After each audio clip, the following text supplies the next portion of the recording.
Imagine a celebration so grand it glitters, a symphony of clinking crystal and muted laughter echoing through the opulent Grandview Ballroom in the heart of Oak Creek City. Henry Wallace, a man who had sculpted an empire from sheer will, stood at the pinnacle of this glittering world, his new wife, Susan Albright, radiant beside him. It was the picture of success, of a future meticulously crafted. Yet, even amidst the champagne-fueled reverence, Henry felt a faint, almost imperceptible tremor deep within, a flicker of something hollow he couldn't quite name, a tiny crack in the gilded cage of his achievements. He tried to dismiss it, a ghost of exhaustion perhaps. But then, his gaze drifted across the ballroom, past the beaming faces and designer gowns, and snagged on a figure moving with quiet efficiency among the tables. A waitress, her uniform simple, her movements betraying a weariness that seemed out of place in this sea of celebration. As she turned, a shaft of light caught her profile, and the air in Henry's lungs turned to ice. Margaret, his Margaret. Older, yes, her face etched with a quiet sorrow he'd never seen, but unmistakably her. And then, the second blow. Even more staggering, her form, gently rounded beneath the loose fabric of her uniform. Pregnant. His world, so carefully constructed, so brilliantly lit, simply stopped. Memories, unbidden and sharp, of a cramped Maple Street apartment filled with shared dreams and easy laughter, flooded him, a stark, cruel contrast to the lavish spectacle surrounding him now. Her eyes met his for a fleeting second, a brief, guarded acknowledgement before she turned away. But the impact was that of a physical blow. How often, one might wonder, do the brightest lights we chase cast the darkest shadows on what we've so carelessly left behind, the air thinned, the jubilant sounds of the party receding to a distant hum, his entire being narrowing to that one impossible, devastating point. Margaret, here, carrying a child. His child? The question seared through his disbelief. Before we explore the seismic impact of this moment, the choices that brought them here, let me take you back, just a little, to a time when their world, their love, was a very different story. A story that began with so much promise. Every great love story has its chapters, doesn't it? Pages filled with shared dreams, sacrifices made in the quiet understanding that binds two souls. But what happens when the ink begins to fade on those promises? Those vows once written in what felt like indelible stone. For Henry Wallace and Margaret Hayes, their story began like a classic, a tale of college sweethearts who built a life from scratch, their laughter echoing in a tiny, hopeful apartment on Maple Street. Margaret, with her steady gaze and unwavering belief, had been Henry's anchor. While he poured every waking hour, every ounce of his fierce ambition into his fledgling company, Prestige Innovations, a venture that, in those early days, often seemed more like a reckless gamble than a sure thing. Margaret worked. Oh, how she worked. Juggling two jobs, her own dreams carefully tucked away. She was the bedrock that allowed Henry's aspirations to take flight. She believed in him with a conviction that sometimes even outstripped his own. And when Prestige Innovations finally soared, its ascent meteoric, it felt, for a precious time, like their victory, a shared triumph hard-earned through lean years and whispered encouragements in the dark. Their modest life was soon replaced by one of undeniable luxury, a world away from cheap takeout and dreaming over overdue bills. They married in a small, intimate ceremony, more focused on the depth of their connection than the glittering trappings of Henry's newfound wealth. It seemed, for a while, that the dream they had fought so hard for had truly come true. But empires, even those built on love, demand a toll. As Prestige Innovations grew, so did the demands on Henry's time. The late nights at the office, once a shared sacrifice, stretched into relentless weeks of meetings, cross-country business trips, and networking events that sparkled with an impersonal gloss. Henry's world began to revolve around high-status clientele and the ever-growing pressures of staying at the apex. And slowly, almost imperceptibly at first, their once unshakable connection began to weaken. Margaret noticed the changes before Henry, perhaps, allowed himself to. Their evenings, once alive with laughter and the easy intimacy of shared thoughts, dwindled into lonely silences, punctuated only by Henry's distracted glances at his phone, its insistent glow a constant third presence in their home. She tried to adapt, to brush off the creeping tendrils of neglect, telling herself it was just a phase, that the man she loved, the man who knew her heart, would eventually find his way back to her, make time for them again. But months bled into years, and the distance between them widened into a chasm. Henry's obsession with his public image, with the pristine reputation of prestige innovations, became all-consuming. He grew more polished, more calculated, less the open-hearted man Margaret had fallen in love with, and more a version of himself meticulously tailored for high society and boardroom battles. A quiet resentment began to simmer within Margaret, a slow burn she tried to keep buried beneath layers of forced understanding. She hated the way Henry prioritized work. Yes, but she hated even more the way he didn't seem to notice the slow fracturing of their world, the dimming of her light. She watched him charm investors, mingle effortlessly with celebrities at glittering functions, his smile so genuine, so captivating when it wasn't directed at her. A chilling thought began to take root. Did she even have a place in this new, dazzling life he inhabited, or was she merely a remnant of his old one, a relic of a time he had outgrown, a comfortable habit he hadn't yet bothered to discard? Still, she bit her tongue, not wanting to seem ungrateful, unsupportive. The man who used to share everything with her, his hopes, his fears, now felt like a stranger occupying the other side of their king-size bed. Their conversations, when they happened, skimmed the surface: upcoming meetings, financial milestones, polite, almost perfunctory inquiries about her day. The intimacy they once cherished felt like a distant, faded photograph. Then, Susan Albright arrived in Henry's orbit, a bright, fiercely ambitious new star within prestige innovations. Susan was breathtakingly beautiful, armed with a sharp intellect and a confidence that drew people to her effortlessly.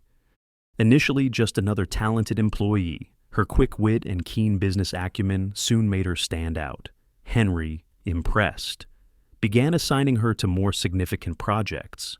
Over time, Susan became a fixture in his daily life, attending crucial meetings, accompanying him on those endless business trips, earning his trust, his admiration. She was clever, Susan. She never openly disrespected Margaret, never made her intentions overtly obvious. Instead, she positioned herself as a trusted colleague, a brilliant strategist, someone Henry could rely on, someone who understood the immense pressures of his world in a way. She subtly implied Margaret no longer could. She flattered him, always saying just enough to make him feel seen, admired, but never crossing professional boundaries. Not at first, anyway. Margaret felt the shift almost immediately. Henry started mentioning Susan more often, praising her insights, her value to the company. It wasn't just the words that pricked at Margaret's unease. It was the way he said them, with a spark of genuine admiration in his voice, a light she hadn't seen directed her way in years. And for the first time, Margaret felt a raw, unfamiliar pang of jealousy. The cracks in their marriage deepened, spiderwebbing outwards, when a high-stakes business deal went sideways. Henry, under immense pressure, brought the stress home like a toxic cloud, and Margaret, his closest, easiest target, bore the brunt of his frustrations. Susan, ever watchful, saw her opportunity. She didn't need to shout. A whispered word here, a carefully planted seed of doubt there, was far more effective. She subtly framed Margaret's genuine concerns about his well-being, about their relationship, as a lack of support, a failure to understand the colossal burdens he carried, twisting their arguments into something far more damaging in Henry's stressed and increasingly suggestible mind. The breaking point arrived, as they so often do, not with a bang, but with the deafening silence of a promise broken. It was their 6th wedding anniversary. Margaret, clinging to a desperate strand of hope, planned a quiet, intimate dinner at home, at their favorite little Italian place, Luigi's Corner Bistro. No, she'd cook herself, his favorite meal, the one he always said tasted like pure comfort. She lit candles, put on the dress he used to say made her look like a movie star. She was determined to salvage what was left, to remind Henry, and perhaps herself, of the love they once shared, the love that felt like it could conquer anything. But Henry never showed up. Hours later, when he finally walked through the door of their grand, impersonal house, he was dressed in a sleek suit, the scent of expensive champagne and unfamiliar perfume, Susan's perfume, Margaret knew instinctively, clinging to him. "You missed our anniversary," she said, her voice a quiet tremor in the vast, echoing silence of their kitchen. He barely looked at her. "I told you I had an event tonight. Margaret, it's not like I could just skip it." Her jaw tightened. An event, or just another excuse to spend the night with Susan? That got his attention. He froze, his eyes narrowing. What the hell is that supposed to mean? And then, like a dam bursting, it all came spilling out. Her anger, her frustration, her profound heartbreak. She accused him of neglecting her, of placing Susan and his company far above their marriage. Henry, defensive and exhausted, fired back. "I've built all of this for us, Margaret. Everything I've done has been for you." "No," she shot back, tears streaming down her face, the carefully constructed dam of her composure finally giving way. "You built this for yourself, Henry, and now you don't even see me anymore." The argument spiraled, ugly and raw, each word a fresh wound. He accused her of being ungrateful, of not understanding. She accused him of forgetting his promises, of letting her fade into the wallpaper of his glamorous life. By the end of it, Margaret was shaking, hollowed out. She couldn't do it anymore. She packed a small bag, a desperate, unspoken prayer in her heart that he would stop her, fight for her, say something, anything, but he didn't. He just stood there, stone-faced, as she walked out the door, the click of the latch echoing the final, definitive end. That night, as Margaret cried herself to sleep in the sterile anonymity of the Haven Motel, a small, desperate secret clutched close to her heart, the first fluttering kicks of a new life growing within her, Henry sat alone in their cavernous kitchen, staring at the cold, untouched dinner she'd left behind. Somewhere, deep down, a seed of regret might have stirred, but pride, stubborn and unyielding, kept it buried. And that was when Susan Albright, ever strategic, made her move, whispering all the things Henry, in his bruised and bewildered state, wanted to hear, that Margaret had been holding him back, that he needed someone who truly understood his world, his ambition. He believed her, or perhaps he simply chose to. When he brought up divorce, Margaret, weary of fighting for a man who no longer seemed to want her, didn't resist. She quietly signed the papers, packed the remnants of her life, and left, without a single word about the precious, vulnerable life she now carried alone. Was it pride that kept her silent about the baby, fear of his rejection, or worse, his attempt to control this one part of her life she felt was solely hers? Or was it a mother's fierce, primal instinct to protect her child from the wreckage of a love that had turned so cold? Perhaps, in her heart, she whispered, "He made his choice. This baby is mine to protect from that world, from that pain." And so, she walked away, into an uncertain future, carrying their past and their only future within her. Sometimes, the most polished surfaces, the ones that gleam with an almost blinding perfection, hide the deepest fractures, and a single, unexpected word, a face from a past presumed buried, can send those hairline cracks splintering into chasms. Back in the glittering expanse of the Grandview Ballroom, 6 months after the ink had dried, on a divorce that felt more like an amputation to one of them, Henry Wallace stood frozen, the joyous cacophony of his own wedding reception fading to a distant, irrelevant hum. Margaret, pregnant, working, here. The sequence of revelations short-circuited his brain. He had to speak to her. He moved, almost as if in a trance, weaving through the oblivious, celebrating crowd, his path inexorable, until he reached the shadowed alcove near the service corridor where she was momentarily paused, her back to the room.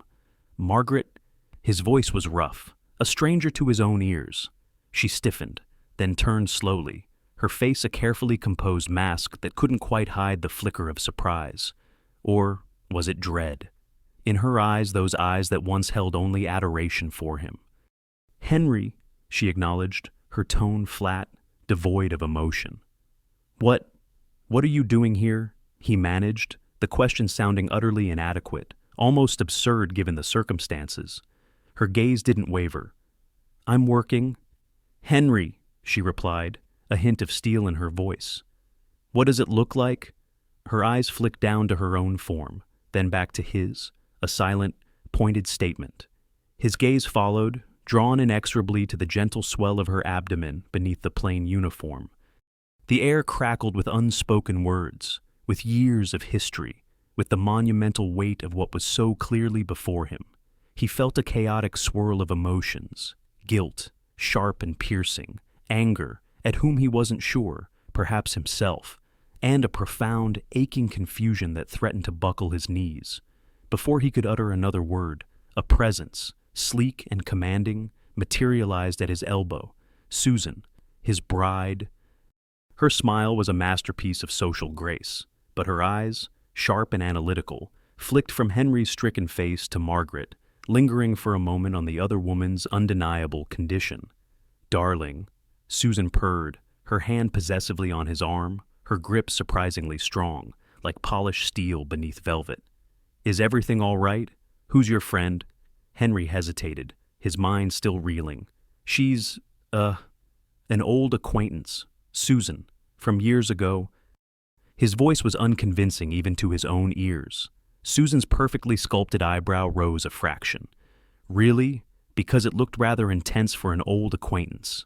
She didn't press, not then, not there. With another brilliant smile that didn't quite reach her eyes, she gently but firmly steered him back towards the center of the ballroom, back to their guests, back to the charade of the perfect couple.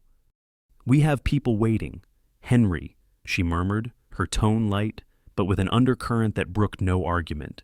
Yet, despite the smiles he manufactured, the toasts he mechanically raised, Daniel, Henry, rather, felt an unshakable disquiet. The image of Margaret, her quiet dignity in the face of what must be profound hardship, the undeniable proof of her pregnancy, their pregnancy, it all gnawed at him. He had to know. Later, as the evening wore on and the festivities began to reach their crescendo, Henry slipped away again, his polished mask beginning to crack under the strain. He found Margaret in a quiet corridor near the kitchens, wiping down a tray, her movements slow, deliberate, as if each one cost her something. She didn't look up as he approached. "Elena," he began, then corrected himself, the name feeling foreign after seeing the real Margaret. "Margaret, we need to talk." She exhaled, a weary sound that seemed to carry the weight of months, years, of unspoken burdens. "What do you want? Henry!" Her voice was low, tired, but firm. "I need to know," he said, his voice raw, pleading. He gestured vaguely towards her. Is it mine?" For a long moment, Margaret was silent. He saw a flicker of indecision in her eyes. He imagined she considered lying, considered protecting herself, her child, from the inevitable chaos his involvement would bring. What right did he have, after all this time, after everything, to demand answers, to potentially upend the life she was clearly struggling to build without him? But then, something in his gaze, something raw and desperate, perhaps a flicker of the Henry she once knew, made her stop. She met his eyes, and the weariness in hers was profound.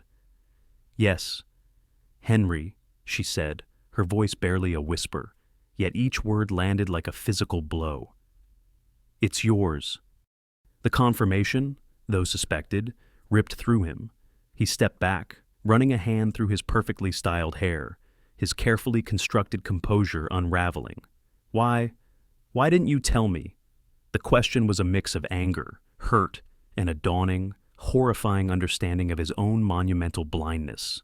Margaret's eyes, which had been downcast, flashed up to meet his, and for the first time, he saw not just weariness, but a spark of fierce, defiant fire.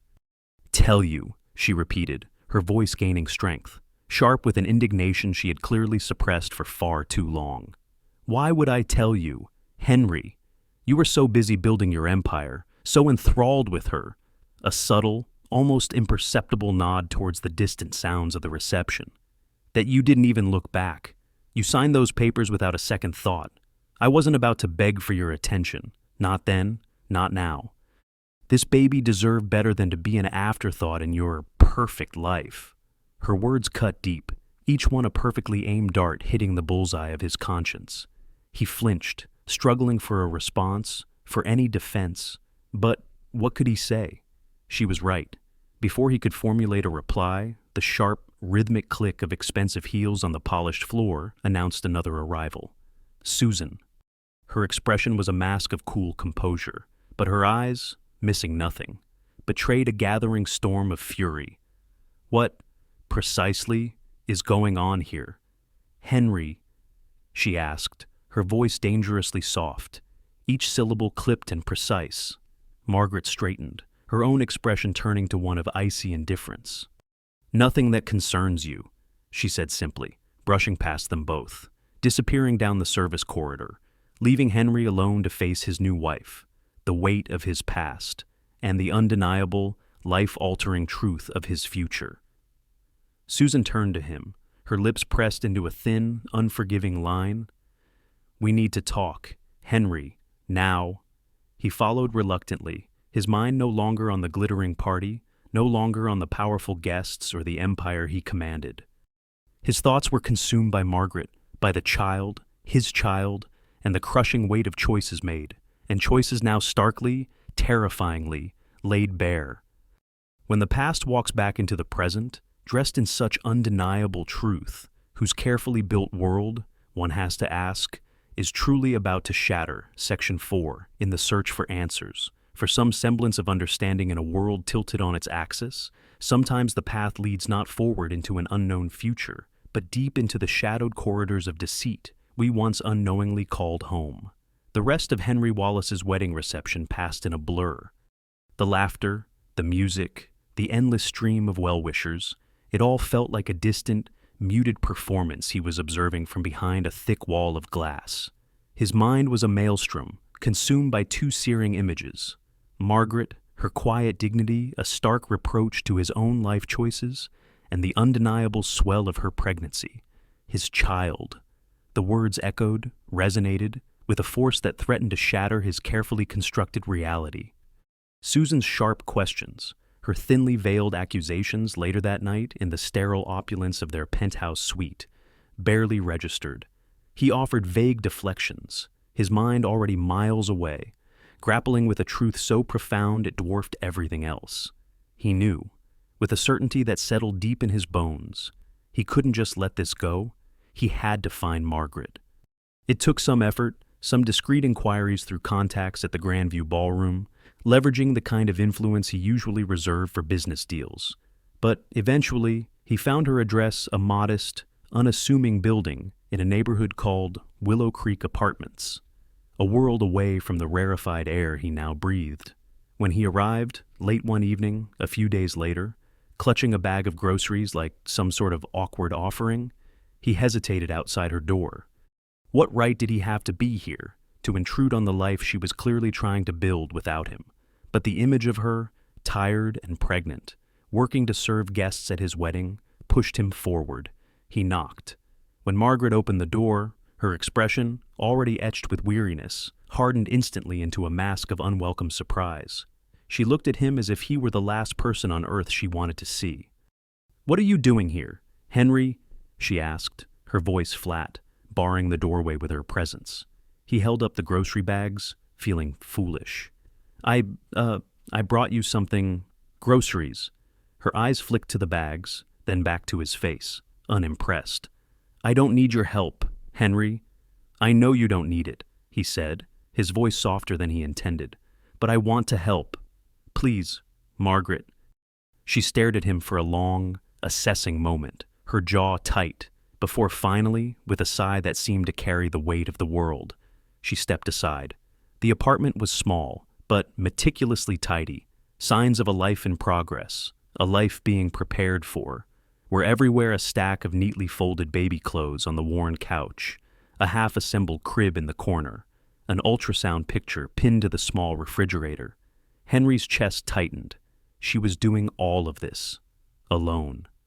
"Nice place," he said, the words sounding hollow even to him as he set the bags down on the tiny kitchen counter. Margaret gave a humorless laugh. "It's not the penthouse overlooking Oak Creek City, but I make do." She turned to face him, her arms crossed, a protective barrier. "Whatever you're about to say, Henry, don't. You don't get to just walk back into my life because you suddenly feel guilty." "It's not just guilt," he insisted, stepping a fraction closer, desperate for her to understand, though he barely understood it himself. "I know I messed up, Margaret, monumentally. I know I failed you, failed us, but I want to try to make it right. I want to be here, for you, for the baby." Her laugh this time was bitter, sharp. "You want to be here now, after all this time, after I've spent months trying to scrape together a life for myself, for this child, while you were off living your perfect life with your perfect new wife? It's not perfect," he said quietly, the words tasting like ash. She shook her head, turning away from him, her shoulders slumped. "I don't need your help, Henry. I've already learned how to live without you." He didn't push her further that night. But before he left, he said one thing, his voice filled with a resolve he hadn't felt in years. "I know you don't trust me, Margaret, and I don't blame you, but I'm not giving up. Not this time." And Henry Wallace, a man accustomed to achieving whatever he set his mind to, kept his word. He started showing up regularly, always unannounced, always with something in hand, sometimes more groceries, sometimes carefully chosen baby clothes, sometimes takeout from a small Italian place she used to love, a silent echo of Luigi's Corner Bistro. He didn't push her to talk about the past, didn't force his way in. He simply showed up, a quiet, persistent presence. At first, Margaret resented it. She hated that he thought he could fix the gaping wound of their past with such small, insufficient gestures. She hated, even more, that his presence sometimes made her heart flutter with a treacherous, unwanted memory of the man he used to be. The man who had once made her feel cherished. Her friend, Beverly Jenkins. A no-nonsense nurse she'd confided in. Offered cautious advice during their infrequent but precious coffee breaks. "Actions speak louder than words, honey," Beverly would say, her gaze kind but shrewd. "He's saying all this now, but let's see his actions. Let's see if he sticks around when it gets hard, because it will get hard." Slowly, painstakingly, Henry's quiet persistence began to wear down some of Margaret's resistance. He wasn't just throwing money at her problems, he was showing up, consistently, offering his time, his effort, trying, in his clumsy way, to prove he was serious. One afternoon, he knocked on her door and handed her a folder. "What's this?" she asked, her voice wary. "I signed us up for parenting classes," he said, avoiding her gaze for a second, then meeting it with a surprising sincerity. "Us," he nodded. "I want to be ready, Margaret. I want to do this right, for the baby, and for you, if you'll let me." She didn't know what to say.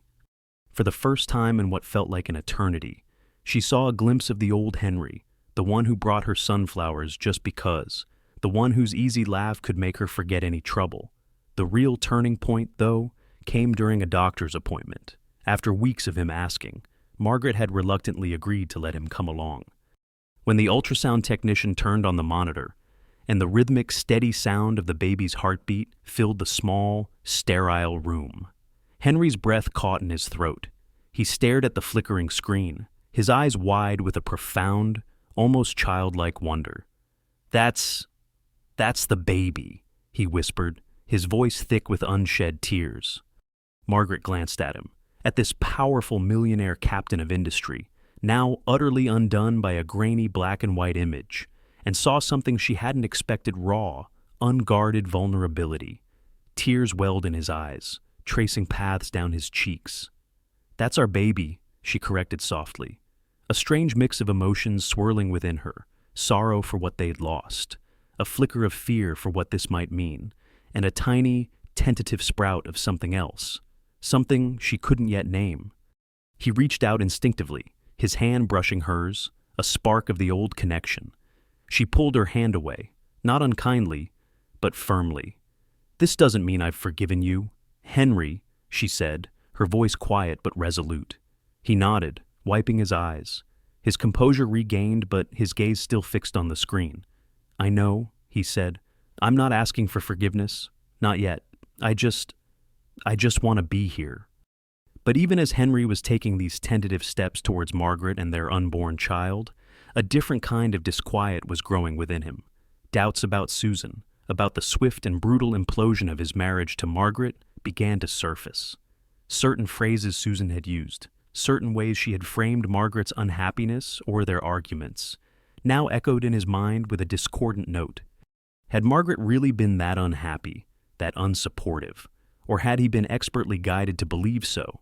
The polished narrative Susan had spun, the one he had so readily accepted in his ambition and distraction, started to show hairline cracks. He remembered an old email chain he'd stumbled upon months ago, something involving Susan and a former executive assistant at Prestige Innovations, George Peterson, an intelligent, quiet man who had resigned rather abruptly shortly after Henry and Margaret separated. Something about it had felt off at the time, but he'd been too preoccupied to delve deeper. Now, it gnawed at him. He decided to track George down. It wasn't easy. Peterson had seemingly dropped off the corporate map. But Henry's resources were considerable. He finally found him working a quiet administrative job in a neighboring town. He arranged a meeting at a neutral location, a small, unassuming place called the Oak Creek Diner. George Peterson was initially hesitant, visibly uncomfortable, but as Henry gently explained his reasons, the profound personal stakes involved, George's reluctance began to crumble. He'd always liked Margaret, he admitted, and had never quite believed the official story of their breakup. Then, the truth came pouring out. Susan, Ms. Albright, she didn't like Margaret, George said, his voice low, his gaze fixed on the chipped formica tabletop. She used to say things, like how Margaret didn't fit into your world anymore, how she was holding you back, and she wasn't shy about it. She made it pretty clear to everyone around her that she wanted you for herself, Mr. Wallace. A chill ran down Henry's spine. The assistant continued, his voice growing more confident as the floodgates opened. "Ms. Albright had me intercept emails and messages from Margaret to you. She said it was for your own good, that you didn't need distractions while you were working on those big deals. She was very convincing, very intimidating." George swallowed hard. "And there was that one letter, a long, emotional letter Margaret wrote to you, right after you two had that big fight about the anniversary. I don't know exactly what was in it, but Susan told me to make sure it never, ever got to you. She said you needed a clean break." Henry's fist clenched under the table. "I didn't want to do it, Mr. Wallace, believe me. But she had a way of making people do what she wanted, and I needed the job." Then, George Peterson reached into his worn briefcase and pulled out a small, unassuming thumb drive. "I saved a few things," he said, sliding it across the table. "Just in case, emails, memos, recordings of her. I don't know if it's enough, but it might help." Henry took the drive, his mind spinning, a sickening wave of realization washing over him. Could everything he had believed about the end of his marriage to Margaret, everything that had paved the way for Susan, be a meticulously crafted lie? His internal thought was a silent scream. Could the foundation of my entire life for the past few years be nothing but poisoned ground? When the final veil is torn away, what remains is the stark, unvarnished truth, and the terrifying, yet liberating, choice of what to do with it.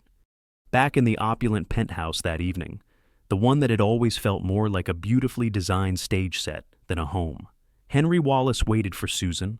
The thumb drive from George Peterson felt like a lead weight in his pocket, each bite a testament to a betrayal so profound it almost defied comprehension.